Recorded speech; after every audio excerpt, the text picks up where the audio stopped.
Good morning and welcome to day 2 of Untitled Chapter Surge. Today we're going to be talking about building your database.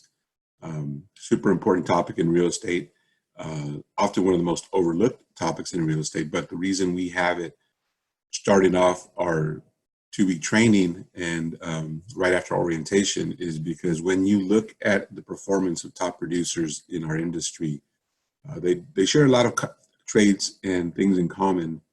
But one that they all have is a really strong database. The database will really determine how successful you are long-term in this business. It can really supercharge your business during the good times, and it can protect and maintain your business during tougher times. And probably no better example than what we've been going through for the last 40, 50 days.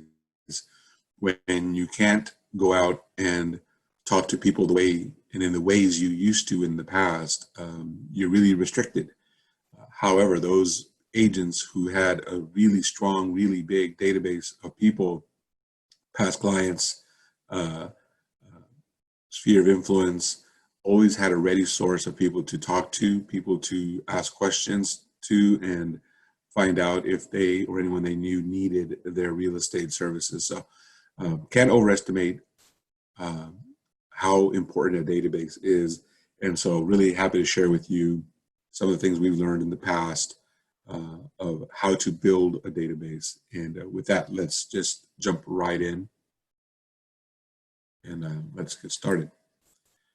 All right, so let's set up your database. And, hopefully in some distant future, your database can look like this, but it isn't, and it's okay. It won't look like this, but it should feel like this. And what I mean by that is this image gives you a sense not only of size and scope, but of efficiency, of how well it works, of how well put together it is, and how it can work. Obviously, you don't have tens of thousands and hundreds of thousands of names, and you don't need this kind of firepower. But if you have even a small list of people that you work with or that refer business to you, the more efficient it is, the more systemic it is, the more fruitful it will be, the easier it will be to deal with, and it will take a lot of stress and time out of your business and allow you to work harder and smarter and reach more people and help more people.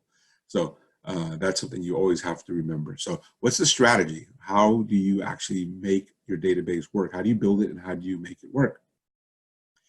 Well, remember we talked about yesterday the 6 things you needed to have in your business: access, time, money, skills, knowledge, and experience. This is in a form of access. Who are the people that you can speak to? Who are the people that know you? Who are the people that when you ask questions to, when you pick up or you dial the number, they will pick up. When you send an email, when you send a text to, they will respond. That's one of the main strategies of filling your database of people who know you. As it grows and as you build it, people start in your database as someone you just met, maybe not know well, but with the techniques and experience we'll share with you, you will learn to gradually get to know them more and more and more and bring them closer into your sphere.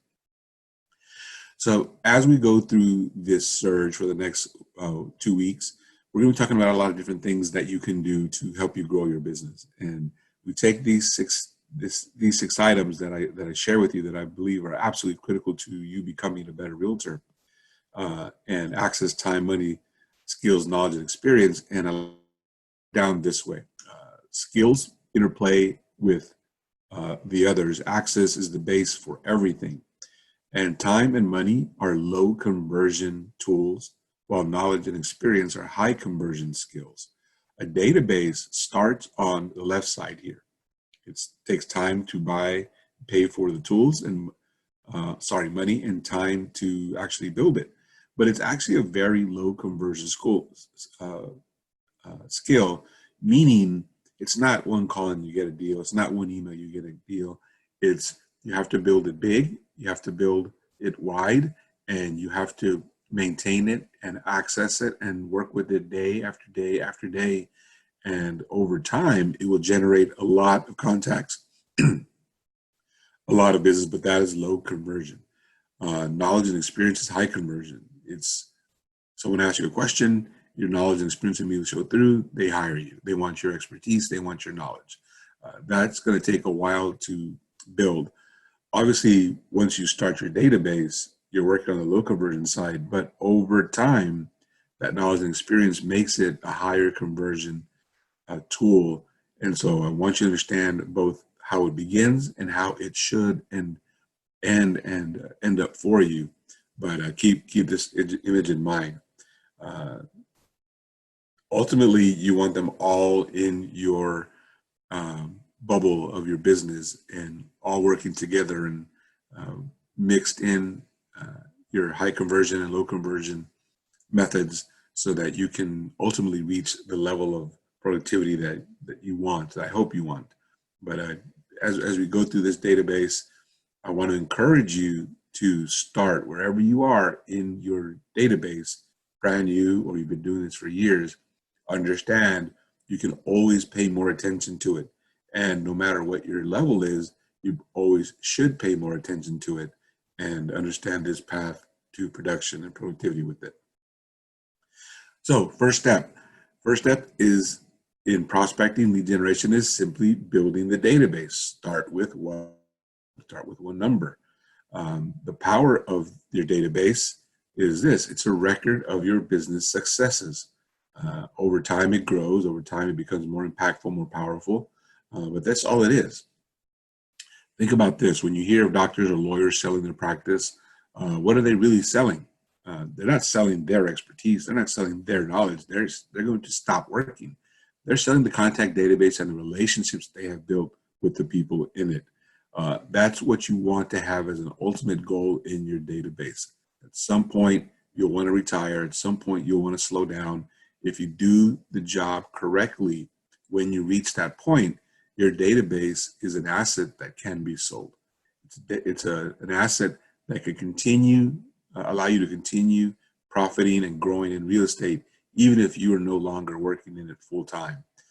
So again, for the beginners and for our experts, there is a lot of reasons and very important reasons for you to really be diligent about this database and build it really well. So what are some of the tools and ways you can use your database? It's the electronic spreadsheet. You shouldn't be scattered and on paper and yellow pads and all over the place. All the information, all your contacts, all your notes should be in one place, and your database should allow you to do this. It's a personal information manager. You don't have to memorize birthdays. You don't have to remember what you have to do next and when. It does it for you. It manages all of your information for your clients, which is your business. And then a contact management system, again, you can schedule pre-selected dates, times, and methods of contacting people, and allows you to, again, run through your daily business without always stopping and wondering, what should I do today? Who should I talk to today? Who should I call? Who should I email? It's programmed, it's efficient, it's smart, and allows you never to forget and keeps you on track with whatever business plan you build for yourself. All right, so question: which is the best type of database tool to use? If you've been in real estate long enough, you've asked this question and you've been asked this question, you've answered it in many different ways, and you've received many different answers. But here's the bottom line: the best tool to use is the one that you will actually use and use systematically. Now, I'm a big believer. You work for a company in Ontario that provides you with a tool at no extra cost. And when people ask me, agents ask me, which one should I use? I say that one. Use the one that doesn't cost you any money. Well, I've heard this one is better and that one does this and no, this one. I said, that's fine. If you've reached the point where the current tool no longer meets your needs, meaning it's not powerful enough, it's not fast enough, it doesn't have enough bells and whistles, then you're probably doing enough business that you can go out and spend a little more to find one that's more powerful, more effective for your business. But that's usually when you're up in the 20, 30, 40 plus deals a year. Again, many agents for many years have asked me, and I've always said, use the one that you get for free. It's the best one. until it no longer meets your needs. That is almost always when you're up above 15, 20 deals. And so then it makes sense, and it's actually cost effective to spend extra to get bigger, better, more powerful tool. So I hope we all start with that and understanding that most of us on this training are at the level where the Moxie tools that we provide are more than good enough for what you need to use in your business. So that's my recommendation right now. If you're past that, if your level of business or you run a team is beyond that, that's a question you can ask me offline, and I'll have some insights into what are some other tools that you might be able to use. But even then, the answer always remains the one that you will actually use. So there are 4 laws of building a database, all right, of maintaining a database and managing the power of your database. And this is them. You build it. Seems very simple, but the thing that most agents overlook, and if you don't start with that step, the others don't matter. Second thing is feed it every day. Try to make it a force of habit that every day your database grows. You add names, you add phone numbers, you add emails of people you meet, people you encounter, and we will show you different ways in the of how you can actively go out and make sure you are gathering new people every day. So feed it every day. Communicate with it in a systematic way. That means don't just pop it up, open every 2 weeks, every 3 weeks, kind of dig around in it, look at past notes, look at names and numbers. You've got to have a plan on how you're going to use it, when you're going to run it, and how it will grow your business. We'll help you building that system. Service all the leads that come your way.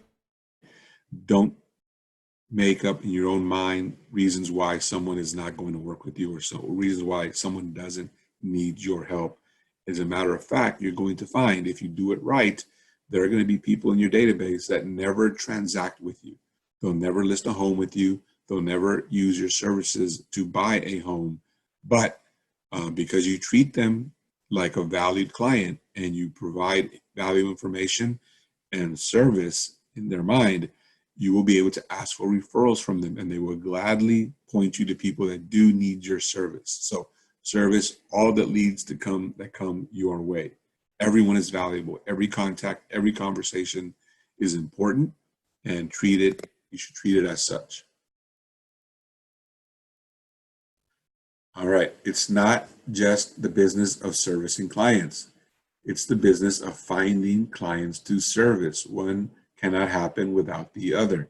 You can't put in 100 names into your database and leave it there and expect that you're going to grow a powerful, impactful business if you never add names to service.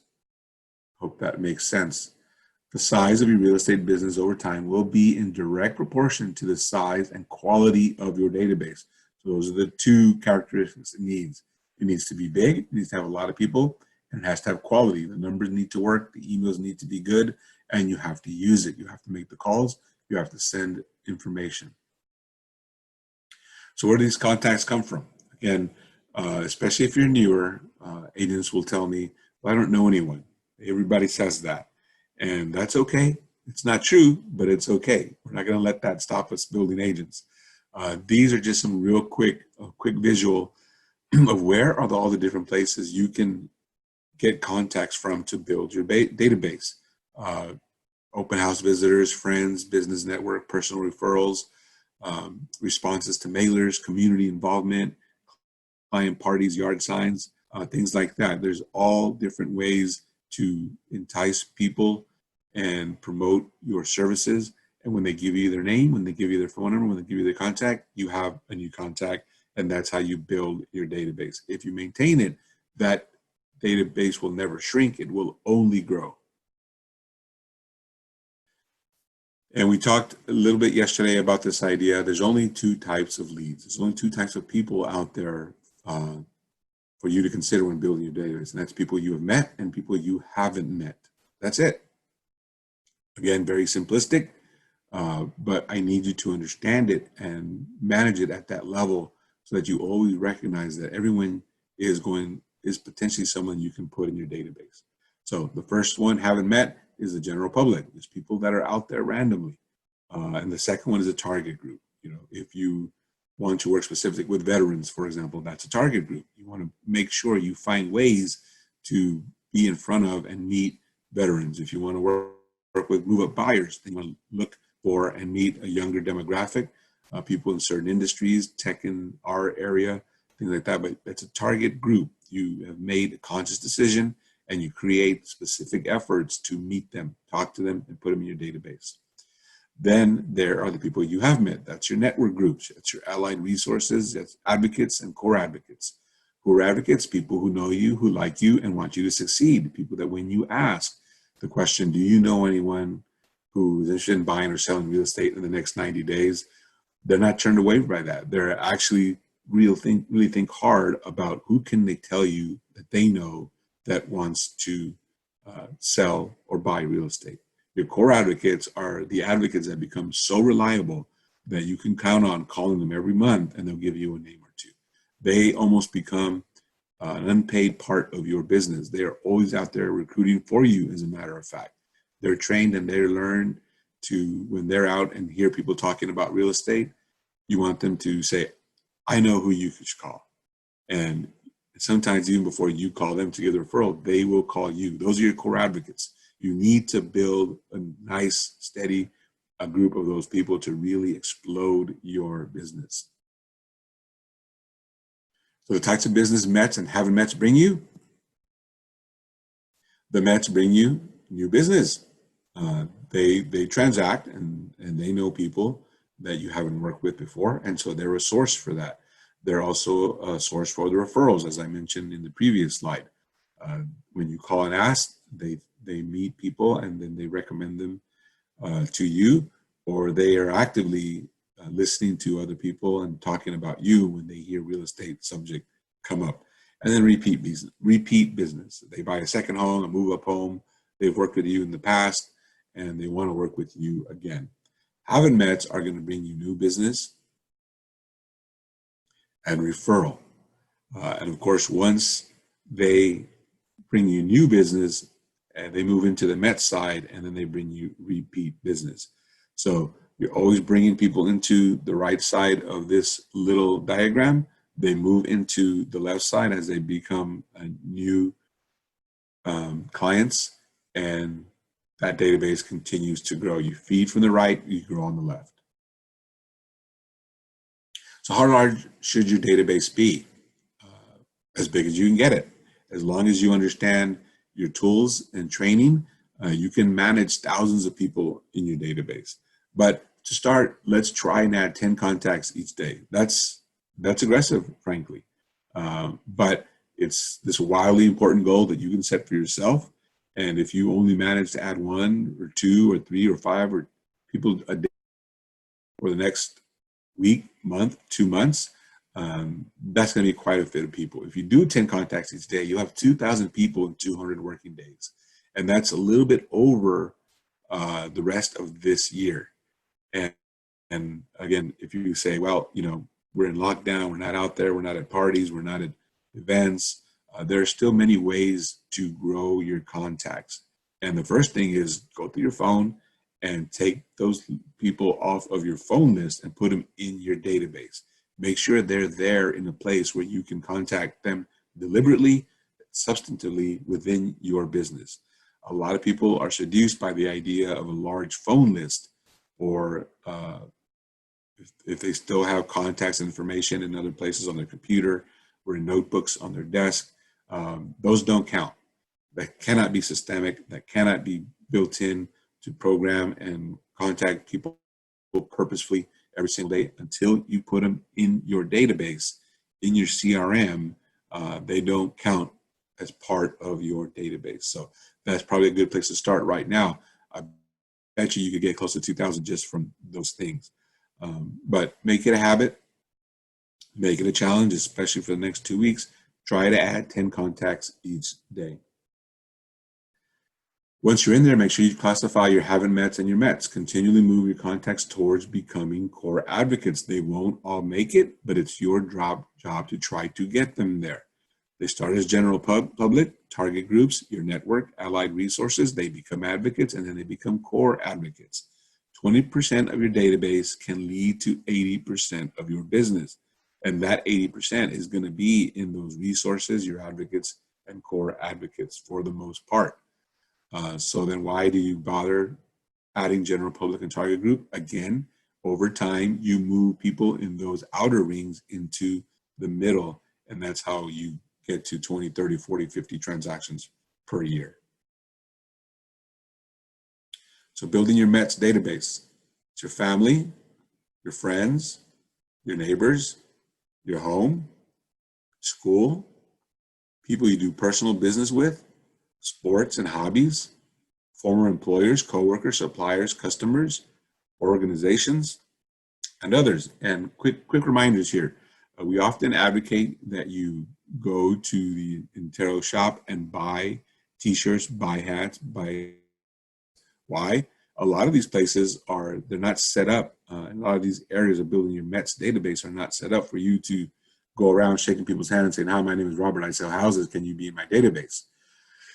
Conversation starters.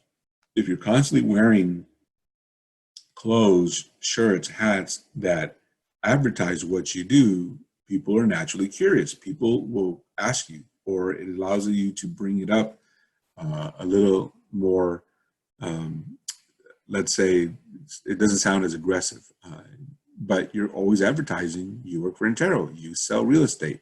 So when you're in these environments, you can start to create those conversations.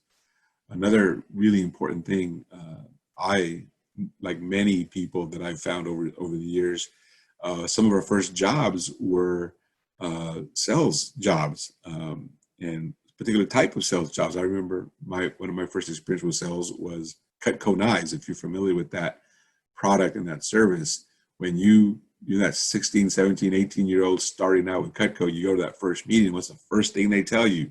Give me a list of all your family and friends and your neighbors. Put them all down. And then they think the first thing they ask you to do, go talk to your family, go talk to your aunt, go talk to your uncle, go talk to your neighbor, show them the product, tell them you're just practicing your scripts and your presentation, and boom, what happens? They buy a knife. They buy a knife not because they need it, but because they like you, they know you, and they want you to succeed. That never goes away. So this is why family, friends, and neighbors is the first one on this building your METS database. Feed it every day. Collect 10 business cards. Call 5 people. Write 15 notes. Preview 5 homes. METS do not have to be local. Any contact you have with people, this is what you should be doing. If you are active on social media, if you're on Facebook, create a business page and reach out there. If you're on LinkedIn, and you should be, reach out to people there. They may not be next to you, they may not be close to you, but they probably know people that are close to you. And so don't ever discount it. Again, these are aggressive, but they should be big goals that you set for yourself. You won't meet them every day, and that's okay. As we said yesterday, what we're measuring here is progress. We're not measuring a final score. We're not going to chastise you if you don't collect 10 business cards tomorrow or today. If you can't call 5 people today, that's fine. But make a genuine effort to grow in all of these areas and move forward every single day. How do you expand your METS database? Phone calls and visits with past clients, school, church, neighbor, sports, hobbies, community, open houses, geographic and/or niche farms, for sale by owners, expired listings, agent-to-agent referrals. Again, a lot of these things at this moment are not as easy to do, but turn it on its head. We talked yesterday about visiting houses and saying, well, it's not as easy to get around. It's not as easy to go in and walk through listings today. But on the flip side, because of that, almost all of them have a virtual tour. So you can probably visit more houses today than you could when we're not at stay in place. So school, church, neighbors, same thing. People are not gathering there, so they're looking for connections in other places. Use your social networks, your phone list, and reach out and start to build a habit of doing this. At some point, hopefully in June, maybe July, I don't know when, but at some point we'll be back in these areas. Start to train yourself today. Start to build a habit, start to build a muscle so that you are really dialed into expanding your METS database through all of these different methods and more. We'll talk about more later.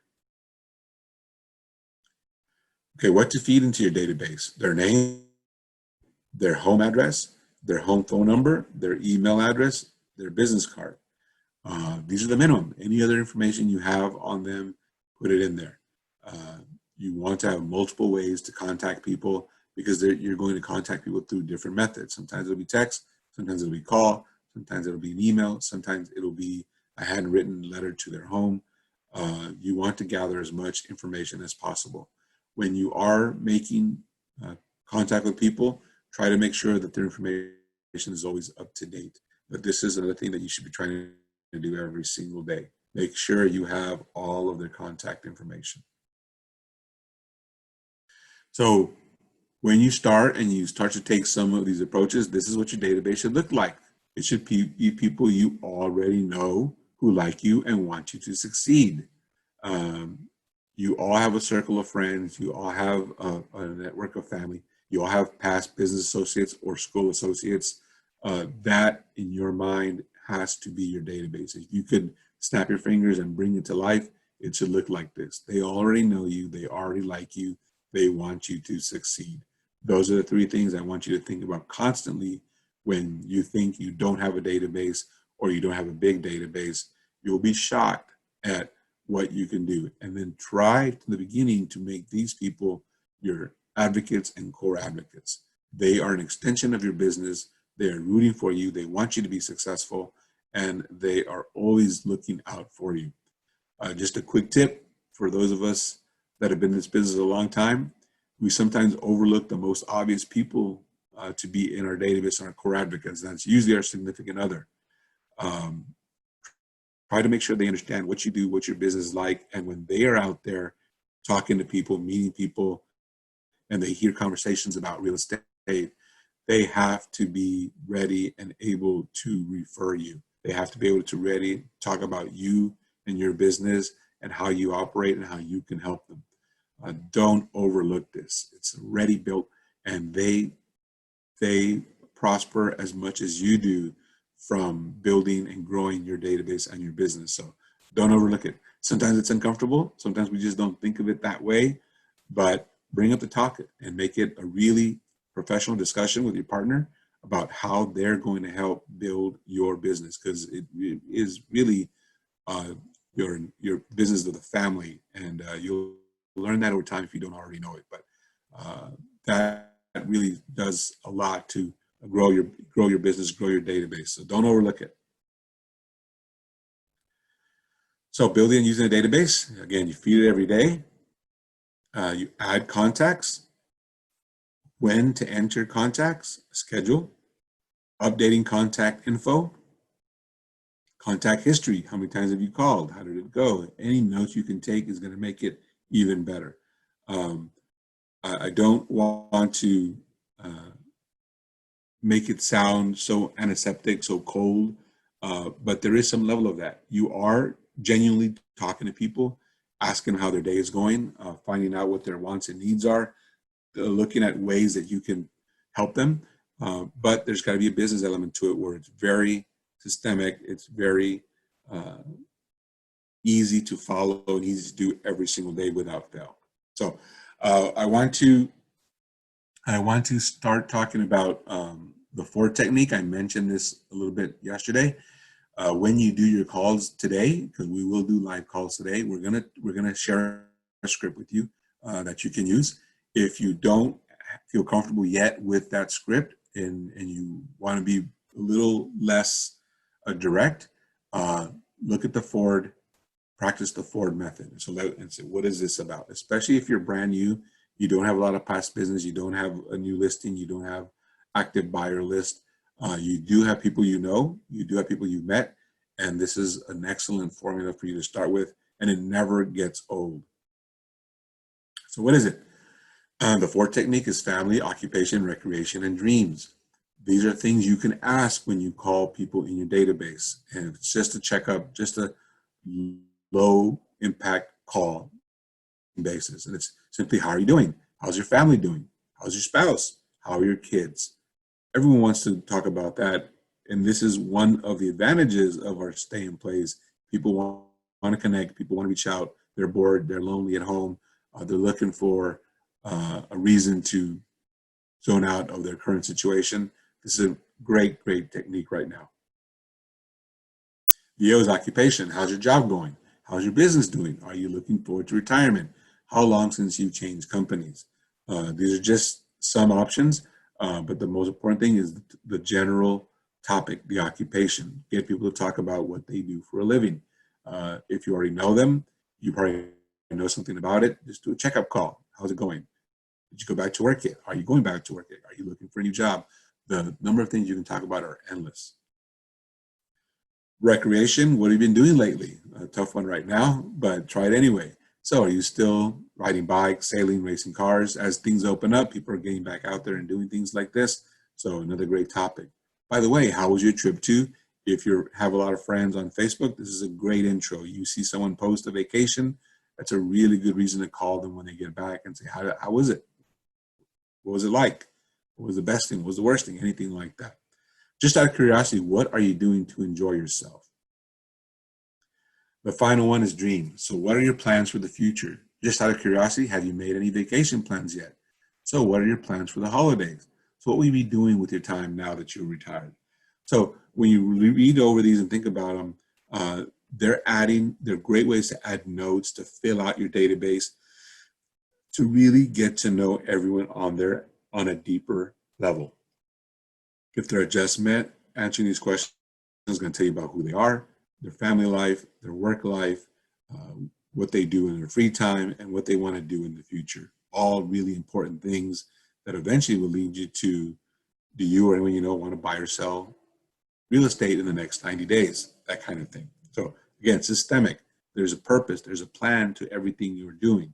You want to make it genuine, you want to be real. You're not just a robot dialing people, asking these questions. The more you care, the more natural, the more real it is, the more successful you will be. So dividing that sphere of influence, people in that circle. Your sphere of influence will include your friends, family, business associates, and your past clients, of course. This is the group of people who are going to provide you with countless referrals. All you need to do is simply ask for them. The people who know and trust you will be glad to talk with you, and they will give you referrals if they know the kind of referrals you want. Take the time to educate them about who and what you want for referrals, about how you will treat that referral, and about how you will thank them for making the referral. Make it easy and comfortable for them to help you be successful. In order to build your referral business, it's important that you develop your sphere of influence. There are several ways of doing this. Below, you will find a few suggestions. Make a list of everyone in your extended family. Make a list of all your friends, your past associates from previous jobs, your past clients, current associates from professional groups, church, and social organizations. Again, on Sunday night, just send out a memory jogger that is really, really good at reminding you of all the people you already know, people who already like you, people who already do business with you. Usually you're on the client end, they're on the provider end, but that's a relationship. That's a professional relationship that you can use to grow your business. So the key to touching your sphere is to do it consistently. You can't, again, as I said earlier, you can't every 2 or 3 months pick it up, open it up, and say, wow, where am I going to get my next lead from? It's not going to work that way. So we recommend you make these calls during a specific time, specific week. Call it the 22nd of each month. That week, usually the third week in the month, make sure you set aside time to go and touch your sphere at a minimum for that week. Focus on the 4 technique and just have a conversation with the people in your sphere. Have plenty of lead sheets handy so that when they give you a referral, you can start a lead sheet with referral names, contact information on it. Remember to note where the lead came from and say thank you in a way that will ensure they continue to provide you with more. This is the idea of your METs introducing you to not METs, and that MET becoming a core advocate. So I started using this a couple of years ago to really help people understand what your SOI is and why you have to be consistent and touch it often and with purpose. Agents, I believe, have this idea that all the agents around them in the business in Santa Clara County, in San Jose, wherever you work, that our SOIs look like this, that there's defined borders, and then within them, we have our sphere of influence. That's mine, that's yours, that's George's, that's Mary's, and never shall they meet. That's not how it works. This is actually how it works. There's one there, there's a sphere there, overlaps with that one. There's a small one over here, kind of overlaps with yours. There's a bigger one over there that overlaps almost entirely with yours. There's another small one down there that rolls in with 3 different ones. And then there's another huge one that again covers about 50-60% of your sphere. And then this is all you have left to yourself. When you're not maintaining your database, when you're not proactively and systematically contacting it, this is really what your sphere looks like. It's 2 to 3 to 5 to 10 people, however big that section is, that no other realtor is talking to. That is why so many agents who have a sphere but don't have a database or don't work it systemically are always searching and hunting for business when it seems to come naturally for others.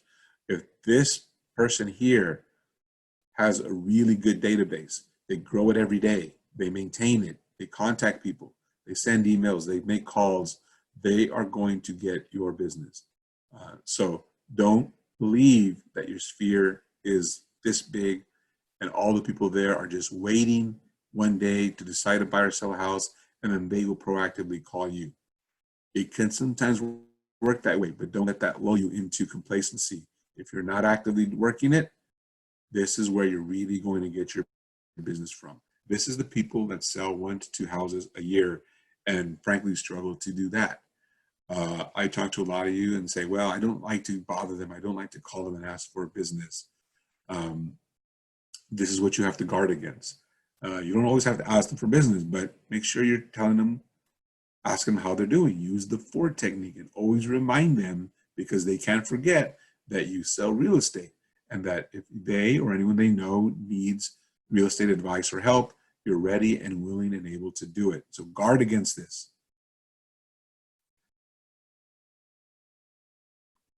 So when you start talking using the FOR technique, these are some of the things you're going to be able to identify. Are they a buyer or seller? Their urgency, their spouse's name, their personality profile, their birthday, their hobbies and interests, their children. All of these super important. Put it in your notes, build a database, make it a really powerful tool for you. Put your database to work. One habit, it's the beginning of the 2 hours we talk about in your leading up to this surge and building your business. 2 hours a day to prospect. This is what you want to do. The beginning of 2 hours, identify and prioritize your lead generation activities. What is the most important thing you need to do in whatever time you set aside to prospect? Get those first. By the end of the 2 hours, update your database. Don't just make the calls, have great conversations, get good information, and not memorialize what you learned. They've changed a job. They're going to have a baby. Their kid is graduating from high school or college. All of those things are important. All of those things become actionable in real estate. But again, don't trust your memory. Don't trust that they will remember for you and call you when they need you. Okay, have these conversations, find this information, put it in your database. So in the end, it'll look something like this. You'll have your CRM, your contact management database. You'll make contacts.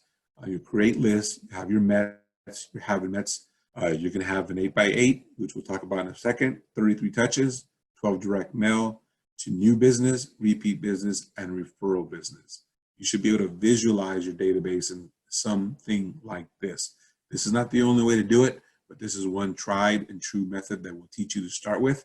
Again, the idea is to get everyone to a certain level and grow from there. But you should all be here in the very near future. So the types of systemic marketing action plans. Haven't met 12 direct mail marketing once per month. That's what we talked about yesterday in setting up notes and setting up mail. Something that should be a little more effective right now than in usual time periods, but be top of mind. Your METs, it's called 8x8, cements relationships in 8 weeks. And then finally, your 33 touch maintains relationships over a 1-year cycle. So all three have a common theme: overkill over time. Why? Because no matter how much frequent and systemic lead generation is emphasized, most real estate agents still tend to underdo it. Um, Believe me, when you're doing too much, they will let you know. Don't try to judge it. Follow the numbers, follow the plan, and it'll work for you. So your goal is to out-touch all other agents. It's hard to do, but it's possible. So the benefits of systemization: consistency, predefined, repeatable, automatic. All things you want to build in your business. In the scorecard, we asked many of you, do you have enough free time? When you don't create a system, you're constantly building your business from the ground up every single day. And that's what actually is eating up all your time. If you take the time early to create this system, your prospecting will be consistent, predefined, repeatable, and automatic, and you will generate so much more free or extra time to do other things in your business or other things in your personal life. Take advantage of marketing materials. Once you set up the system, don't start to create the perfect flyer, the perfect postcard. Use the materials we give you in all the different resources. Keep it simple. Copy, repeat, make it systemic, make it consistent. Over time, if you want to generate and build a specific brand, you want to generate specific materials, that's okay.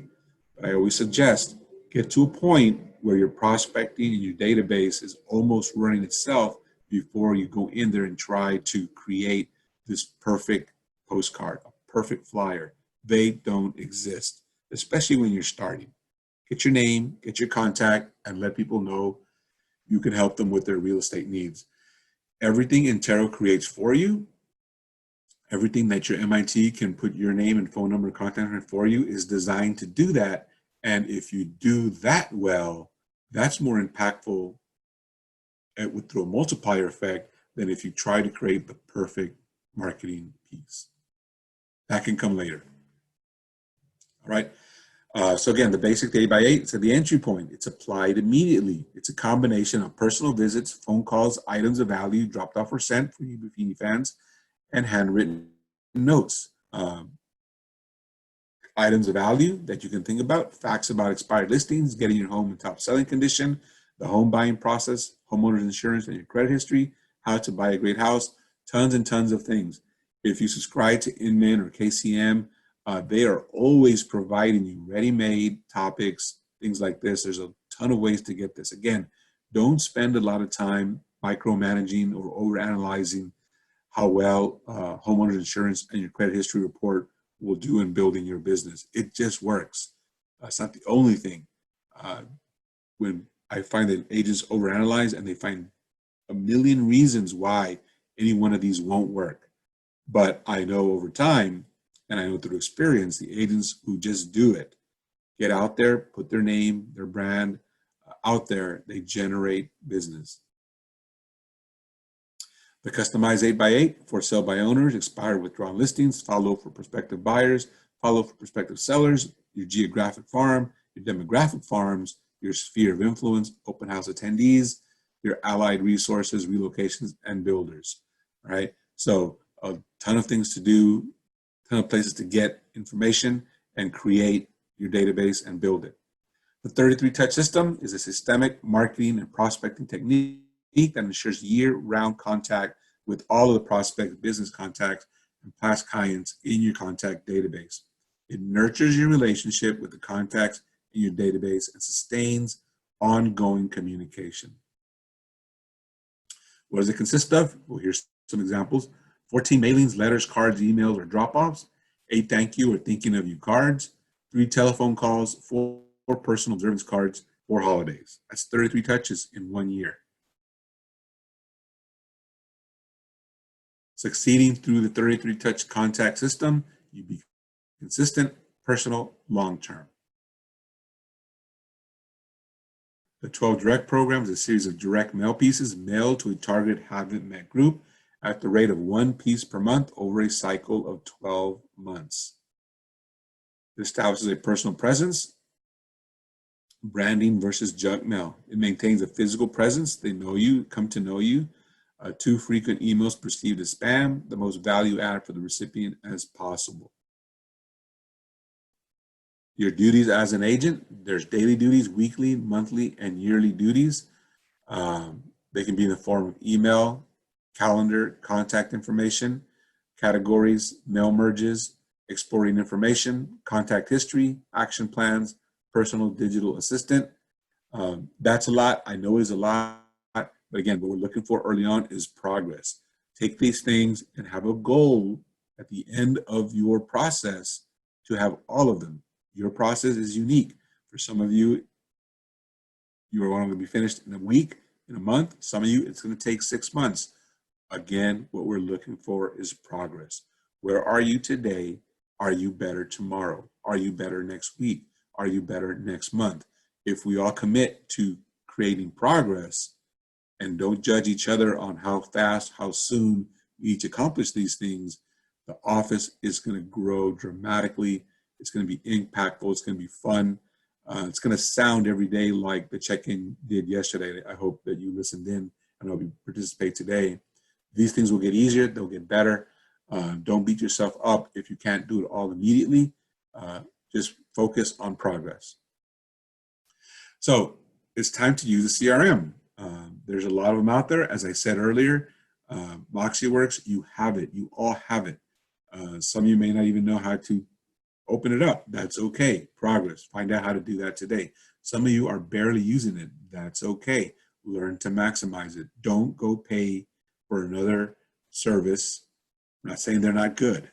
In fact, I think in many ways they're better, but they're not needed until you maximize, and MoxieWorks is no longer doing what you need for it to do in your business. I often give the example, right?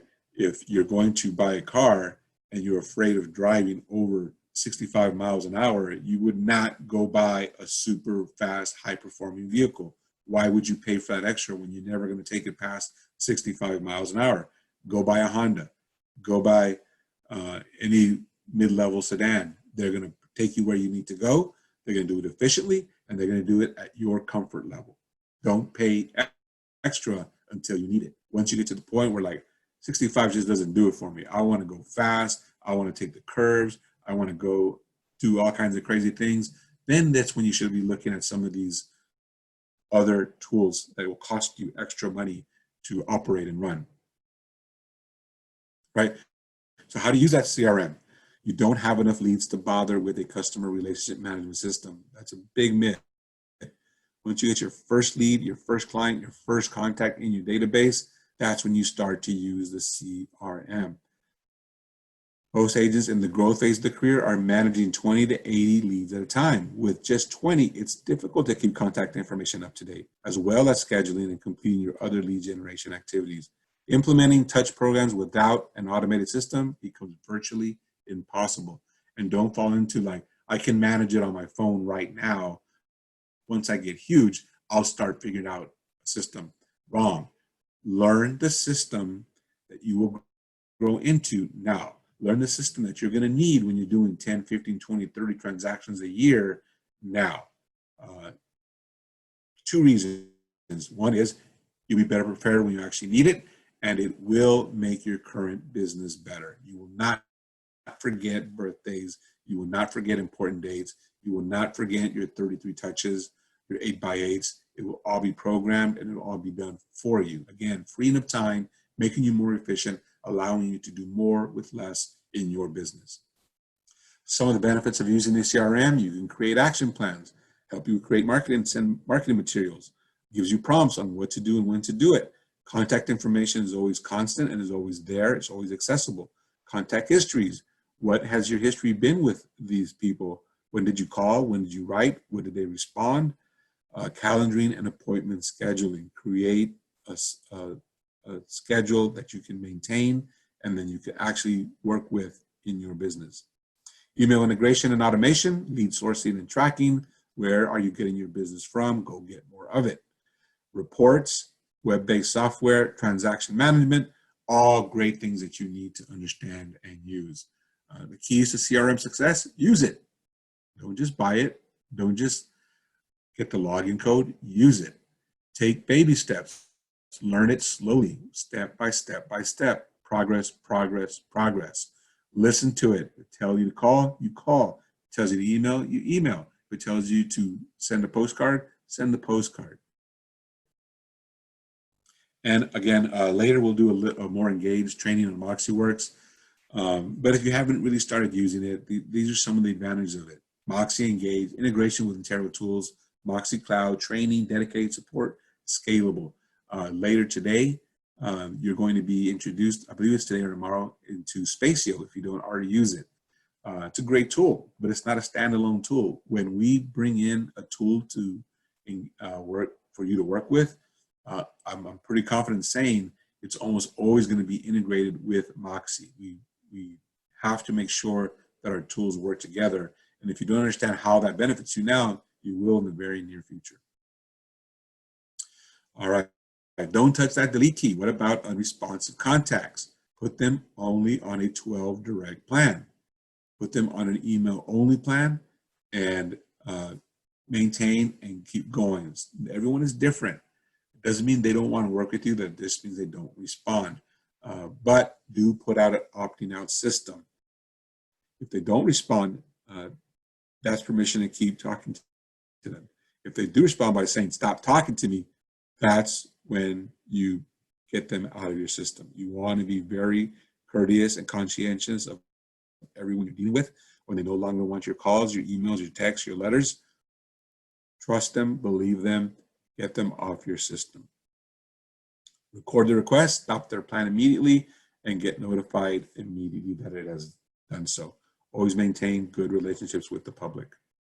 All right, so that is what we have for you today. You have the homework assignment from yesterday. We're going to be doing another script practice at 9:30, just like we did yesterday. At 10 o'clock, we're going to do live Zoom calls. Hopefully yesterday and today, the email that Jess sent you on Sunday on how to build your SOI has you ready with names and numbers to call. We're gonna go over a specific script at 9:30. If you get comfortable with it, use it from 10 to 11 with your contacts. If you're not comfortable with it, go back to the Ford technique and just call people on your database, people that you know. Don't be pressured that you've got to get a listing today, that you've got to get an appointment today. This is practice, build a muscle. Set a time to practice calls, set a time to make calls, then make the calls. If you reach people, talk to them, go into your database, put in notes so you can start building that robust system, okay? So again, a quick reminder, this is what the email that Jess sent you, that reminder of these are the people that you actually know. These are people who you probably already have phone numbers in your phone for and that you need to put into your database. This is your work for this week. And this again was the ultimate memory jogger. Who do you know? Where are the different places you go to? If you missed the email, go back in and just sent it, I believe, Sunday night around 6 or 7. If you absolutely can't find it, just email me at robertcruzintero.com and I will resend it to you as soon as I get a chance today. Okay? All right, that's it for today. Thank you again for tuning in. And we will see you at 9:30 so we can practice our scripts. And then at 10, we're going to make our phone calls. And then we've got some other activities planned for you today, not least of which is 1 o'clock. We're going to do Intero Now. Hope you all tune in. Jia Zhang is going to be presenting his hour of work, which we are already blowing away. So, but it might be good to you to listen in to really focus you on how to manage this surge training into a compact, impactful, minimum 1 hour per day. All right. Thank you, Intero Cupertino. We'll see you on the next one tomorrow morning at 8 a.m.